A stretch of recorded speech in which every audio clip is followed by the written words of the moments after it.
This program is brought to you by realestate.com.au, Australia's #1 address in property. With more properties for sale than anywhere else, we make it easier.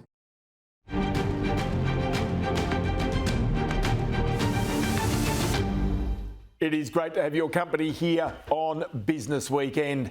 Well, Australia, it's got to be fair to say, has a growing housing problem. The result is skyrocketing rents and home prices that are rising despite interest rates rising as well. That's not normal. The cause is a significant lack of housing to accommodate our growing population. But a crisis in the construction industry and a lack of profit for developers means that problem is not being solved. It's simply getting worse. Paul Ryan is the senior economist with REA Group and joins me now. Paul, many thanks for your time.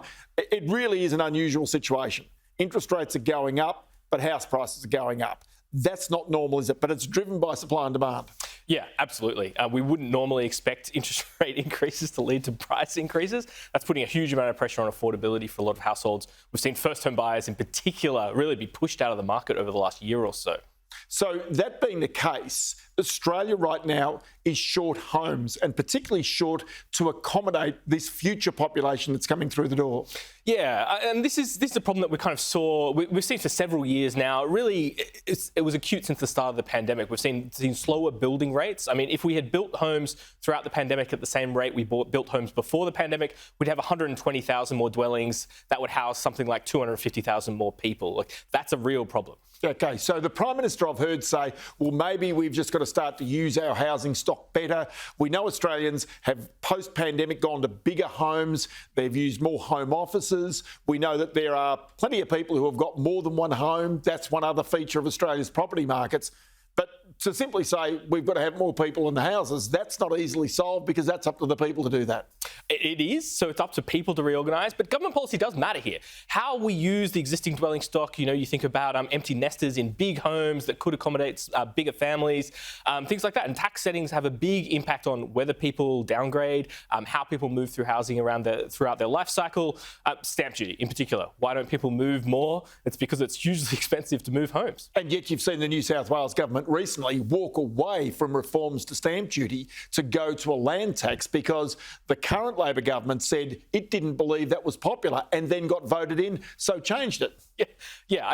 Changes to tax is always very unpopular. But if you think back to a year or two ago, there was kind of this national consensus. The government, the incoming government, was saying we should have an agreement among states to move away from stamp duties towards land taxes. It's kind of the big, great microeconomic reform that hasn't been implemented in Australia. OK, so then you sit there and you go, where is the solution to this problem? And ultimately, there is a market solution. As soon as home prices get to a point and building costs get to a point where it's affordable to start building homes again, the builders will re-emerge. They'll come into it.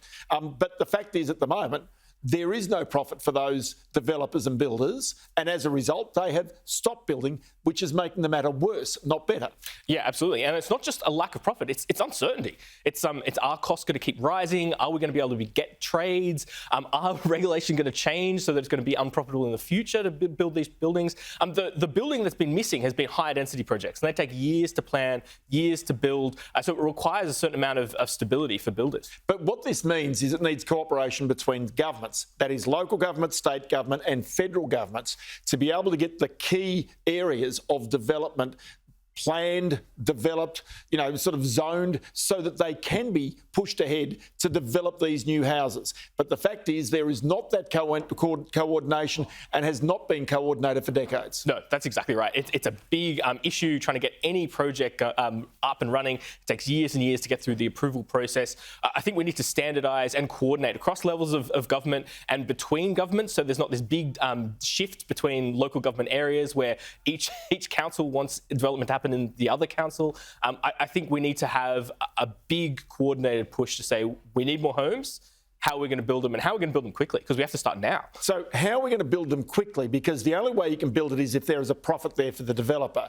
But while there's a lack of certainty, you've got to actually bring those developers along with you, be it a Stockland, be it a Lendlease, be it a Mirvac or whomever it is, the big developers, they've got to come, they've got to feel as though there's a return on the money that they invest to get back. Yeah, absolutely.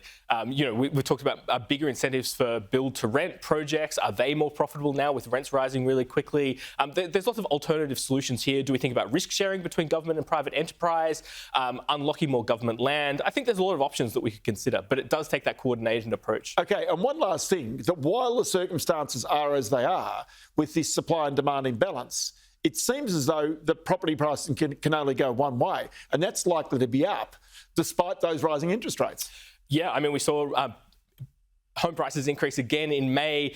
Prices are up 1.5% this year. We're only 2.5% below the peak we saw at the end of the pandemic. Prices, with interest rate settings as they are really very high. And if we don't sort out this supply and demand situation, they're going to get higher and affordability is going to get worse. It's just amazing to me. Here you've got interest rates at the highest level in almost 15 years, and you've got house prices or home prices at the same time almost at record levels. Incredible. Yep. Paul Ryan, many thanks for your time as always. Thank you.